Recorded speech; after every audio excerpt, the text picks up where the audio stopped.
Welcome to this session of Fridays with Fintelekt, where I'm delighted to introduce you to Dr. Scott Roberton, Director, Counter Wildlife Trafficking Asia and Global CWT Field Coordinator at the Wildlife Conservation Society. Scott, thank you so much for enabling the Wildlife Conservation Society, for being a platform partner with Fintelekt Academy and helping us in our work. And thank you for joining us to share your thoughts. Thank you very much, Shirish. It's an honor to be here. So Scott, at the outset, could you give our listeners a quick overview of the work that WCS is engaged in globally, as well as specifically within Asia, and also a quick overview of your role and current work with the WCS? Very happy to. So WCS is a US-based non-profit organization, and we work to kind of save wildlife and save wild places in about 60 countries across Latin America, Africa, and Asia. In roughly half of those, we're working to address counter wildlife trafficking. And broadly, we're working, it's a bit of a cliche, but it's this working to dismantle, disrupt, degrade those wildlife trafficking networks that are driving the hunting, illegal hunting and illegal trade of the species of wildlife that we care about. So my job is to kind of support our programs in doing that at a very broad level. Like super broad level, our program's trying to increase the risk of wildlife trafficking as a criminal commercial enterprise. We do that by kind of building commitment and capacity of government partners to bring those high priority offenders to justice, but at the same time trying to decrease the reward by looking at behavioral changes, but also policy and legal reform in key demand markets. Here in Asia, I'm based out of Bangkok, but here in Asia, we're working in probably all of the kind of the key source and transit countries and demand markets. So some of our biggest programs are in India, China, Vietnam, Indonesia. We work in Laos, PDR, Thailand, Cambodia, Myanmar, and we have a small program in Bangladesh. And every program looks very different. So, obviously it's not, one solution doesn't fit every country, right? So we have nationally led programs, and in each country, sometimes at the subnational level, we'll develop a strategy that will draw upon our local partnerships and experience to determine what are the needs in that country around counter wildlife trafficking. But kind of some of the common interventions that WCS are involved in is supporting policy and legislative reform, and kind of raising awareness and building interest in this issue at the very high political levels, or both that means subnationally and nationally. We look to establish long-term programs that develops the competency of law enforcement and judicial officers. A big part of what we do, and this kind of touches upon what I'm sure we'll talk about, is promoting an intelligence-led policing approach to counter wildlife trafficking. And that ranges from WCS directly providing intelligence products to our government counterparts. It involves coaching government counterparts in actually how to do intelligence-led policing, and we have former police officers on staff to help with that. But it also is like us helping, a government develop the systems and infrastructure and capacity for them to do it themselves. And then in a couple of places we do more behavior change type work, looking at changing consumer behavior. So some work in China and Indonesia on that front. Yeah. Right, excellent. So Scott, what would you say are the main challenges that WCS faces in achieving its mission? Yeah, I mean, number one, and this is this is a topic we could have a whole other session on, Shirish, but number one is corruption. It's a word that people still find sensitive, unfortunately, but I think we're breaking that taboo. But I would say in terms of when we're working on cases and where this is, like one of the highest problems we have is corruption. And I think associated with that is this low priority that wildlife trafficking still has at various levels within the countries that we work. To many governments, and not just governments, but intergovernment agencies in the private sector, wildlife trafficking is seen as an animal welfare issue. It's not a serious organized crime. It's this kind of bunny hugger type issue. And it's not recognized, as it really should be, as a very profit-driven crime. This is an economic crime, blue-collar crime, if you like. it's generating billions of dollars a year. It's, some of those profits are going to serious transnational organized crime groups that are controlling border areas. And as the fact that we're doing this virtually, and we should be reminded that there is significant public health risks around wildlife trafficking. We can't speak yet where COVID-19 came from, but we know, and we've been reminded through this, that in the wildlife trade, not just the illegal wildlife trade, but legal wildlife trade as well, presents huge opportunity for the emergence of zoonotic diseases, which have untold impacts on the world as we are living through right now. So, I mean, that kind of prioritization and how it's viewed is a really key issue that we try and work against. At the kind of more technical level, information sharing is a huge challenge, both domestically between agencies, but also internationally. And I think that's partly due to, a lack of willingness to share information and the lack of trust between individuals. But there's also a lack of systems at the domestic level in many countries, because some of those issues of trust and willingness can be solved with technology now. But that remains a big issue and has been for the last decade or so. And another one is kind of I don't know whether to characterize this as capacity, but certainly a real missed opportunities investigations. Some countries now, in our partners, as a case, an investigation would start, number one thing they do is to look at phones and financial investigations, but that is rare. In many, many cases, that is the last thing, and often doesn't happen at all. But really, from like the lowest level poachers up to, investigations into, the investors and kind of coordinators of these networks, they really should be now taking opportunities to use, looking at different electronic devices, looking at the bank accounts and stuff like that, which they don't really do enough at the moment. So I'd say, yeah, they're probably the main challenges. Right.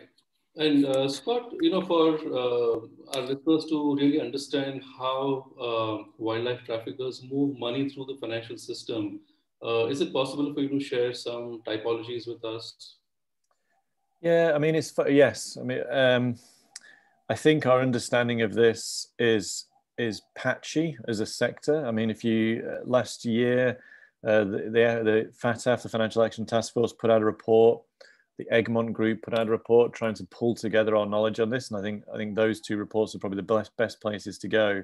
But to me, they highlight that we have some knowledge on some networks, but I would say our understanding of it is already dated by where it is now, because I think that there's so much innovation and changes. But traffickers are using just standard cash deposits into banks. They're using the e-banking platforms.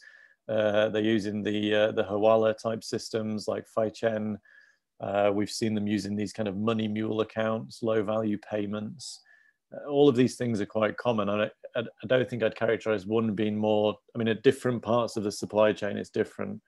Wildlife trafficking on the whole is a decentralized crime network. It's not the kind of the cartel type kind of single person controlling everything. It's decentralized, different groups control different bits. And so the typologies differ within those different groups.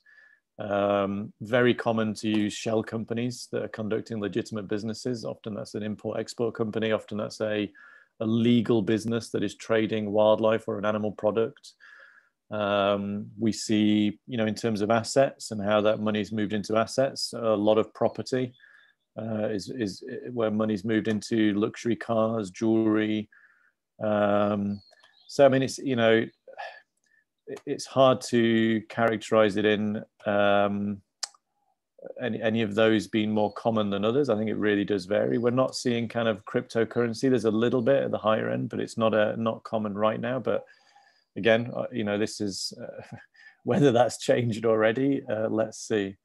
But no, I mean, this is a global trade, and so it requires money to move around between countries, across borders. There's some of these networks, the people that are really bringing in the money, they have there are investors who their only role is to provide, finances into the various services and the different groups, and then they take their profit from it.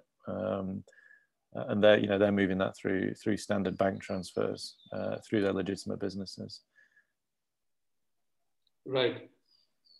So Scott, coming to the regulation side, do you think financial sector regulators are really doing enough to push banks and other reporting entities to invest the required due diligence within their accounts or customers to really identify the illegal wildlife trade related business? I mean, it's definitely improved. I mean, in recent years, I think the FATF attention led through when China had the presidency, and now with Germany in the presidency, kind of continuing that through the environmental crime priority area. That attention has been welcome, and it has changed things. But it is clear that there's a lot more that needs to be done here. Focus is that initial kind of interest, and that report really does highlight that there's some serious gaps, that the reporting entities aren't really prioritizing this issue, and not prioritizing financial flows associated with wildlife trafficking. So a lot more is needed in that way. I mean, I think there's been entities created like the United for Wildlife Financial Crime Task Force, which has been fantastic and very high profile and involves lots of the major banks, as well as NGOs and international organizations, and obviously headed by the Royal Foundation, which helps. So that has been helpful. It's raised awareness, it's brought attention to this. I think, a lot, this isn't something that's going to be solved though in that short time. Whilst there's been at those levels more interest, you go to many countries and this issue is, I mean, in fact, it was at the last Fintelekt event where, and I won't grass up the country here, but meeting with the AML department of one of the biggest banks in the country, they reached out to me and said, well, why on earth are you here? Why is a wildlife conservation organization speaking at a financial crime event? What's this got? Genuinely had not considered that this was an issue, and this was a country that in the mutual evaluation with FATF had identified this as a high risk, and so it's not yet translating down, and it does take time. I always get reminded when I first started working on wildlife trafficking back in the early 2000s, people this wasn't we didn't have the word wildlife trafficking. It was called wildlife trade, and it was a sensitive issue, drained in, very culturally sensitive issue that people thought wouldn't become an issue, a priority for anywhere. We've made massive steps in that respect. This has moved from being an issue that we work with only forest rangers to now working with police and prosecutors and judges. I think the next kind of evolution is that we are working more with the FIUs and the financial sector and the reporting entities, but we are at the very nascent embryonic stages of that engagement and cooperation. So I think we do need the regulators to kind of maintain that pressure and maintain this as a priority for sure. Right. And, coming to the banking and financial services sector, Scott, how do you think that can become more effective and efficient in identifying and reporting suspicious transactions related to wildlife and environmental crime, especially when, many of these funds may be actually commingled with proceeds from other types of crimes? Yeah. I'm probably going to say some things here that would be true for when it comes to drugs or other kind of crimes, but like, the thing that we've experienced as we've started to work at the national level on this is a real lack of coordination and kind of inefficient or insufficient, totally absent communications between kind of the banking and financial service sector and the law enforcement agencies. In many cases, a protocol does exist, or at least a legal mandate does exist, but the kind of mechanisms for regular sharing and communications are not there, and there's some serious tensions and interagency conflicts that really do need to be addressed and are being overlooked. And that is that affects not only, you know, investigating wildlife crimes, but I would presume for all crimes. I don't think it's unique to this type of crime. That is you know, a really big issue. I think the other thing, and this is something that has been raised a while, like, you know, wildlife crimes, and probably similar to human trafficking, different to drugs, different to kind of counterfeit goods smuggling. There's a real involvement of civil society, partly due to you know, priorities of the government and where kind of resources are pushed. But I don't think we can ignore that civil society play a fundamentally important role in this. And so what is probably needed more of, and these have started to pop up, but is kind of direct liaison mechanisms and agreements between you know, the bank, financial service sector, banking sector, with conservation NGOs, those who have programs working on counter-wildlife trafficking, so that the means to share information is kind of more institutionalized, more systematic. So we're establishing some bilateral relationships. There's also these partnerships through things like the United for Wildlife Task Force. But I think it's still not on the top of the list of many people in the finance sector. But I think also looking at how NGOs, where appropriate and where they have the, you know, right systems and skills, can be more integrated into that kind of investigative chain. I think there's opportunity for that. But yeah, to me, it's this, right now it's at the awareness raising level, which is great. And I think that's where these things start. But I would see over the next 5 years, this needs to become much more operational and technical in terms of information that's been shared and support that's been provided. And I think there's demand for that. I think, but from both sides. I think that, you know, I think many of the conservation NGOs, we've been, I think for probably the last 20 years, this whole follow the money has been spoken about. I think we're starting to get to the stage now where it's trying to realize what that kind of buzzword of 20 years ago, and that is still used now, right? But like, kind of how you take that buzzword and actually implement something in a more meaningful way. That's what we kind of need to do. And I know this isn't really on the private sector side of things, but I think, you know, at the government side, proceeds of crime legislation really needs to be looked into to kind of change some of those drivers and stuff. I think there's both sides, right? I think the private sector needs to do some work on this, but at the same time, the public sector and the government agencies, there's some significant changes that need to happen there that will also promote those types of partnerships. Yeah. Right. So, Scott, you know, you mentioned many of the other organizations also doing this work. So, do you see duplication or overlap in the work carried out by other NGOs similar to WCS? And do you think there is a need for better coordination to achieve better results at a global level? In some place, I mean, it varies, right? You know, there's, I think, varies country by country, region by region, to be quite honest. But I think there is efforts now to try and resolve that. So, for example, previously Liberty Shared has done this, but NGOs, you know, bringing data into these kind of global financial databases to LexisNexis, Thomson Reuters WorldCheck, and so forth. So there is a process underway that, you know, to be more coordinated in putting information into that, so that we're not all gathering the same open source information. The United for Wildlife Task Force is obviously an important place for that kind of coordination and communications to take place. But I mean, coordination, of course, is a critical aspect of this. You know, the wildlife trafficking networks are well coordinated along their supply chains, and if we're not well coordinated, we're fools, to be honest. Right. Scott, thank you so much for joining today. It was a pleasure listening to you, and I'm sure it's going to be useful to our listeners. Anytime, Shirish. It's always a pleasure to speak to you too. Thanks, Scott.